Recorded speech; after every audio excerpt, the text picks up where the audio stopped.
일반적으로 성우, 배우, 아나운서, 쇼호스트, MC, 성악가, 대중음악 보컬리스트처럼 목소리로 메시지를 전달하거나 감정을 표현하거나 노래를 직업으로 하는 경우 복식호흡은 꼭 익혀야 할 필수적인 호흡 방법으로 알려져 있습니다. 당연히 배워야 하는 것이고 몸에 익혀야 하는 것이며 제대로 관련 공부를 한다면 가장 먼저 하는 신체 훈련이 되는 것입니다. 하지만 그 이유는 보통 추상적인 경우가 많습니다. 좋은 목소리를 내기 위해, 아름다운 목소리를 내기 위해, 신뢰감을 주는 목소리를 위해, 힘있게 들리기 위해. 물론 다 맞는 이야기입니다. 그런데 저는 보통 학생들에게 그냥 물리적으로 이유를 말하곤 합니다. 복식호흡은 많은 양의 공기를 흉식호흡에 비해 적은 힘으로 들이마시고 내쉬게 할 수 있다. 그리고 허리 윗부분이나 가슴, 어깨 부분을 편하게 할 수 있다. 무엇보다 내쉬는 공기의 양이나 압력 조절이 흉식호흡보다 유리하다. 이번 시간엔 이렇게 결론을 먼저 말씀드리고 시작하겠습니다.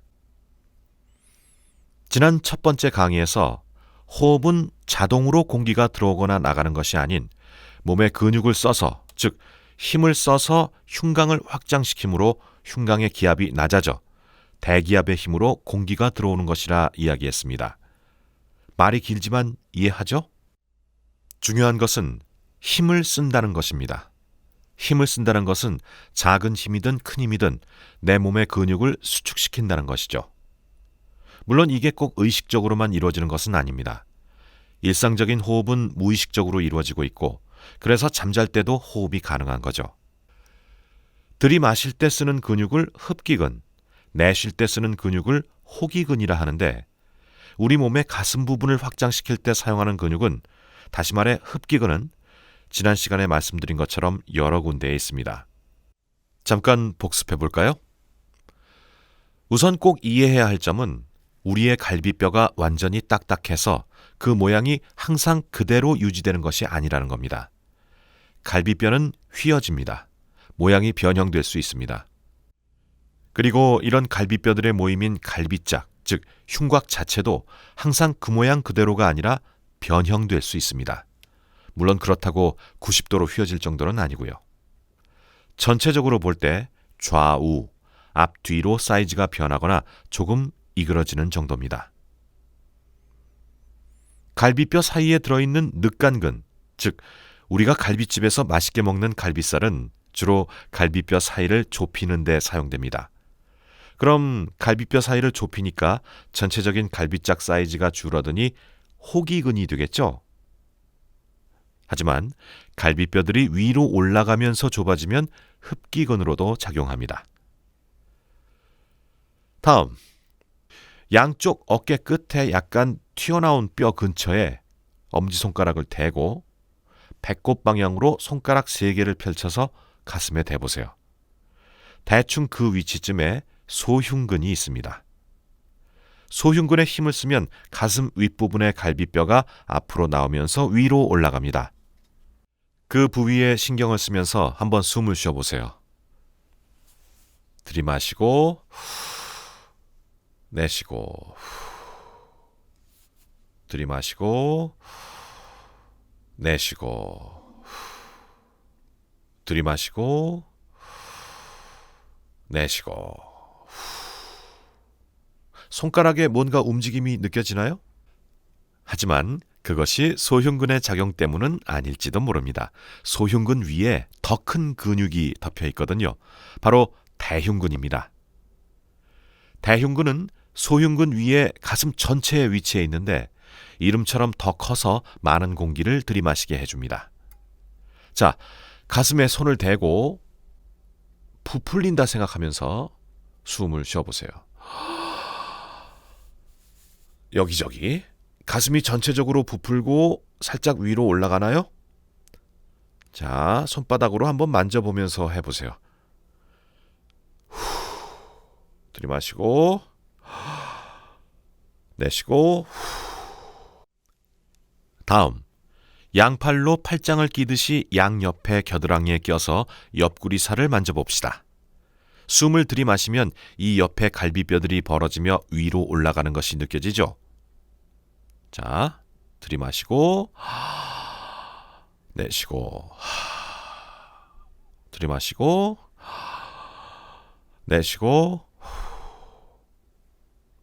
네, 이 외에도 등 쪽에 늑골거근, 척추근, 뒷목 아래쪽에 상후거근, 목 쪽에 흉쇄유돌근, 사각근이 흉곽을 들어 올리거나 앞으로 나오게 해서 숨을 들이마시게 해줍니다. 네, 그림 없이 말로만 설명했는데 그래도 손으로 만지니까 대충 위치가 파악되죠? 하지만 이미 지금쯤이면 해부학 교실에 온 것 마냥 머리가 아픈 분도 있을지 모르겠습니다. 그래서 흉곽을 중심으로 한 호기근, 그러니까 내뱉는 근육에 대한 설명은 그냥 넘어가도록 하겠습니다. 하지만 흉곽 주변의 호기근도 여러 곳에 있다는 것 정도는 기억하시고요. 어떤가요? 뭔가 과부하가 오고 있나요? 그럼 다시 한번 머리에 산소를 충분히 공급하기 위해 지금까지 공부했던 가슴 쪽 여러 부분에 손을 대고 흉식 호흡을 해보도록 합시다. 자, 크게 가슴으로 심호흡 5번. 팔을 만세하는 것처럼 들었다 내렸다 하면서 숨 쉬면 더 잘 됩니다. 자, 구령에 맞춰서 들이마시고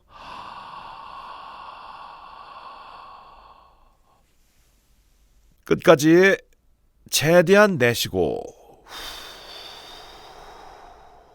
끝까지. 자, 들이마시고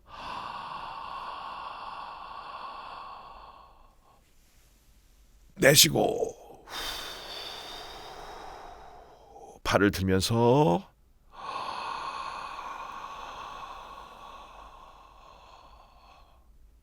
내쉬고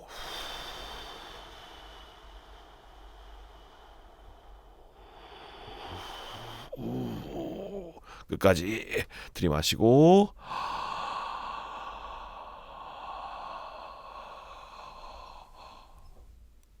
내쉬고. 자, 들이마시고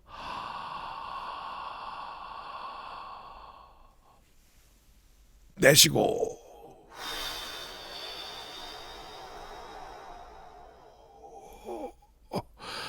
네, 쉬세요. 이것도 역시 운동입니다. 힘들죠? 자, 지금의 이 호흡은 사실 호흡의 여러 단계에서 끝과 끝을 오가는 호흡을 해보기 위해 한 것이었습니다. 무슨 말이냐 하면 평상시에 우리는 그렇게 많은 양의 공기를 들이마시거나 내뱉지 않습니다. 잠잘 때 보세요. 아주 피곤하거나 병이 나서 아프지 않다면 숨을 급하게 푸파푸파 하면서 빨리 또 많이 마시진 않죠. 잠잘 때는 에너지를 많이 쓰지 않으니까 그럴 필요가 없는 거죠. 하지만 조금 전처럼 머리를 많이 써서 뇌에 산소를 많이 공급해줘야 하는 경우라면 어떨까요? 긴장해서 땀을 흘리거나 화가 많이 나서 감정이 고조됐다면? 또 격렬한 운동을 해서 온몸의 세포에 산소를 충분히 공급해줘야 한다면? 혹은 노래를 부를 때 한 호흡으로 오랫동안 샤우트를 해야 한다면? 아니면 숨 한 번 들이쉬고 30초 동안 속사포 랩을 해야 한다면? 그럴 때는 일상호흡으로는 되지 않겠죠? 그럴 때, 즉 일상호흡보다 더 많이 들이마시는 호흡량을 흡기 예비량이라고 합니다. 그럼 그 반대도 있을 수 있겠죠? 보통 내쉬는 양보다 더 많은 양을 쥐어짜서 끝까지 내쉴 때요. 그것을 호기 예비량이라고 합니다. 그러면 순서적으로 숨이 폐에 가장 없는 것에서 가장 꽉 차는 것으로 숨을 마신다면 호기 예비량, 호기량, 흡기량, 흡기 예비량으로 우리의 호흡을 말할 수 있겠죠. 우리가 일상적인 흡기, 즉 잠잘 때나 편안히 있을 때 사용하는 근육은 그렇게 많지 않습니다. 주로 횡격막이 사용됩니다. 다른 근육들은 사용되지 않거나 많이 움직이지 않습니다. 호기 시에는 더더욱 그렇습니다. 일상적인 호기 때는 부풀었던 폐가 원래대로 돌아가려는 복원력이 호기의 가장 큰 요인이 됩니다. 그러므로 보통의 호기 시에 횡격막이 폐를 위로 밀어준다는 표현은 정확하지 않은 표현이라고 합니다. 아랫부분이 횡격막과 맞닿아 있는 폐가 원래 크기로 돌아감에 따라 횡격막도 올라가게 된다는 거죠. 그렇다면 도대체 흉식호흡이니 복식호흡이니 하는 것은 뭘 이야기하는 것일까요? 바로 일반적인 흡기량보다 훨씬 많은 공기를 필요로 할 때나 빨리 마셔야 할 때, 혹은 완전 쥐어짜듯 다 내보내면서 쓰거나 빨리 내보낼 때 사용하게 되는 대량 혹은 급속 호흡 방법이라는 것에 더 큰 의미가 있습니다. 쉽게 말해 진공청소기의 1단이 보통 흡입이라면 터보 모드를 발동시키는 거죠. 내보낼 때도요. 이것과 관련해 많은 사람들이 잘못 알고 있는 것이 있습니다. 바로 횡격막 호흡 이퀄 복식 호흡이다라는 말이죠. 정확하게 말하는 것이 중요하겠죠. 횡격막 호흡이 복식 호흡이 아니라 많은 숨을 들이마시려는 횡격막 호흡이 복식 호흡인 것입니다. 쓰는 부위도 중요하지만 호흡량이 더 중요한 겁니다. 다시 말씀드리지만 복식 호흡이란 바로 흡기 예비량과 호기 예비량까지를 확보하려는 것에 포인트가 있는 횡격막과 그 주변 근육을 이용한 흡기 예비량 호흡을 말하는 것입니다. 그 주변 근육이란 복근, 복횡근, 복사근, 외복사근, 복직근, 골반 경막, 항문 거근, 좌골극 등입니다. 네, 이름은 그냥 안 외우셔도 됩니다. 또 사람들은 일반적으로 흉식호흡을 하고 있는데 흉식호흡은 복식호흡보다 안 좋은 호흡 방법이므로 복식호흡으로 바꿔야 한다라는 말도 들리곤 합니다. 그럴까요? 흉식호흡을 하면 몸에 안 좋은 걸까요? 또 발성에도 안 좋을까요? 흉식호흡으로 말하면 안 되는 걸까요? 제 생각에 이 부분은 건강과 관련해서라면 전공 의사분들도 잘 아시겠지만 요가나 필라테스 강사분들도 잘 알고 계시리라 생각합니다. 운동도 호흡과 밀접한 관계가 있으니까요. 흉식 호흡 방법은 안 가르치시나요? 그냥 다 하는 거니까 따로 가르치지는 않으시나요? 하면 안 된다고 이야기하시나요? 코어, 척추를 잘 잡는다든지 근육 훈련과 관련해서 여러 부위의 근육을 이용한 흉식 호흡법도 가르친다고 저는 이야기 들었습니다. 혹시 이 강의를 들으시는 관련 전문가분들이 계시면 댓글로 의견 남겨주시면 좋겠습니다. 또 하나, 복식 호흡을 연습할 때 적지 않은 초보자분들이 배가 안 나온다고, 가슴만 나온다고 지적을 받는 경우가 많습니다. 그래서 평상시에 복식 호흡으로 숨쉬기를 하는 습관을 들이라고 조언을 받죠. 자, 그럼 평상시엔 과연 흉식 호흡을 하고 있는 걸까요? 사실 흉식 호흡도 하는 거라고 볼 수 없죠. 일반 호흡에서 흉곽을 많이 들어올려서 호흡을 하는 건 아니니까요. 말씀드렸죠? 횡격막 호흡이 일반적이라고요. 사실 복식 호흡 연습을 할 때나 오히려 못하니까 흉식 호흡을 하게 되는 거죠. 크게 많이 들이마시려고 노력하니까요. 자, 그럼 저의 전문 분야, 목소리 사용에 관련해서 말씀드리자면 저는 이렇게 말씀드릴 수 있습니다. 저는 평상시에 횡격막 호흡을 합니다. 말할 때는 흉식 호흡과 복식 호흡을 합니다. 왔다 갔다 합니다. 또 순수한 흉식 호흡도 아니고 순수한 복식 호흡도 아닌 좀 이상한 방식의 호흡도 합니다. 나중에 말씀드리겠지만 저의 발성을 중심으로 한 내쉬기의 주 방법은 배를 부풀리거나 내밀며 내뱉는 방식입니다. 속삭이거나 중얼거리거나 작게 말할 때 저는 일반적인 횡격막 흡기 호기를 합니다. 양이 적다는 얘기죠. 이렇게요. 휴먼 다큐의 텔링식 내레이션 정도라면 흉식의 비율이 높은 편입니다. 이렇게요. 연속적으로 소리를 조금 더 크게 낼 때는 흉곽 전체보다는 흉곽 하부를 벌리며 들이마시고 배를 앞으로 부풀리거나 내밀며 내뱉는 방식을 씁니다. 아까 말씀드렸죠? 지금이 그 경우입니다. 저는 이 비중이 제일 높은 편입니다. 한 번에 정말 큰 힘이 필요할 때는 일반 복식 호흡으로 배가 나오게 하고 숨을 안 내보내고 배를 꺼뜨렸다가 다시 세게 배를 부풀리며 압력을 발생시키는 방식으로 소리를 냅니다. 짧고 크게 말할 때나 소리 지를 때입니다. 자, 이건 보여드리는 것이 좋지만 저는 안 보여드립니다. 머리로 상상하세요. 숨을 들이마셔서 배가 나옵니다. 배에 힘을 뺍니다. 그러면 놀랍게도 숨은 안 나가고 배만 살짝 들어갈 수 있습니다. 그 상태에서 소리를 내는 겁니다. 역시 배를 부풀리며 압력을 발생시키는 겁니다.